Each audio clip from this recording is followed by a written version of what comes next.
Vocês estão curiosos para saber? Então, hoje a gente vai falar sobre a Gabriele bebê, né? A Gabriele foi um bebê assim, toda mãe acha o bebê lindo, né? Mas assim, a Gabriele era muito linda. E ela nasceu bem grande, então quando a enfermeira trouxe para mim, a enfermeira custou a trazer, né, para eu ver. E quando ela trouxe para mim, ela trouxe junto com os outros bebês, que eu fiquei numa enfermaria que tinha outras pessoas também. E a Gabriele, perto dos outros bebês, parecia que já tinha 1 mês de idade, os outros pequenininhos, ela assim, muito esperta, com os olhos abertos. A primeira vez que eu vi a Gabriele estava com os olhos abertos, parecia mesmo uma criança que já tinha 1 mês de idade. E mamou super normal, com muita força. Ela era uma criança bem forte, ela mamou com bastante força nas primeiras vezes que eu amamentei. E foi normal, assim, os primeiros meses dela de vida. Não consegui amamentar muito tempo, porque eu tinha esse problema de meu leite não era fraco, né? Que dizem que não existe leite fraco, mas ele não era suficiente. Então, desde a minha primeira filha, eu não consegui amamentar por muito tempo. E eu amamentei a Gabriele por 1 mês só. A Thalita ainda conseguia amamentar 2 meses, mas a Gabriele foi só 1 mês, porque eu realmente não tive condições físicas, né, de amamentá-la. Aí passei a dar o complemento, né, o leite, aquele leite em pó.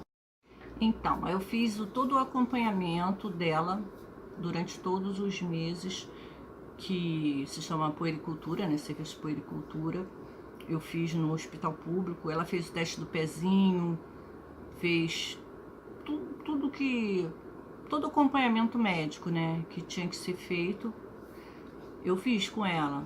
Dava vitaminas, a médica foi orientando na introdução dos alimentos, e foi tudo normal. Todo mês pesava, media o crânio, via aqueles sinais, né, que eles dão de reflexo, tudo normal, tudo direitinho.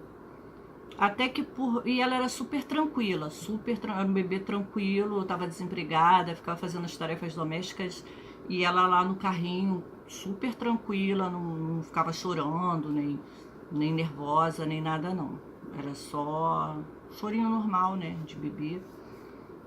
E só que quando foi por volta dos 7 meses dela, mais ou menos 7, 8 meses de idade, ela começou a ficar uma criança mais irritada, mais agitada, já não ficava tão quietinha assim no carrinho, estava sempre chorando, sempre pedindo colo.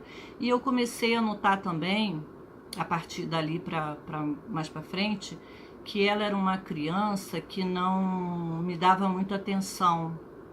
Eu falava com ela, mostrava as coisas a ela, e ela não dava muita atenção não. Ela cismava de pegar um objeto, alguma coisa para olhar, e centrava a atenção dela toda ali naquele objeto, naquela coisa que ela queria olhar, e nem aí porque eu estava falando com ela. E outra coisa também que ela fazia muito, ela sentava no chão, né, e ficava girando em torno do próprio corpo. Botava o bumbum no chão e as perninhas assim ia girando, né, com as perninhas, o corpinho assim ficava como eixo. E ela fazia muito isso, fazia esse movimento de círculo, né? E gostava também de fazer o movimento de pêndulo, que é que é típico do autismo. Mas na época eu não sabia, não tinha a menor ideia do que era, nem porquê. A gente ficava até achando engraçado, que ela sentadinha ficava assim, né, fazendo aquele movimento. E não passava pela minha cabeça que essas coisas todas eram sinais de autismo, né? E daí o tempo foi passando, ela andou no tempo certo, ela falou no tempo certo, e falava muito bem, por sinal. Falava palavras complicadas, assim, tipo refrigerante, desodorante, que as crianças custam mais a falar. Ela, em pouco tempo, a dicção dela foi assim, se aprimorando, E ela em pouco tempo já estava falando palavras assim. Só que tinha fala meio, o tom da voz, da fala dela era meio robótica, né?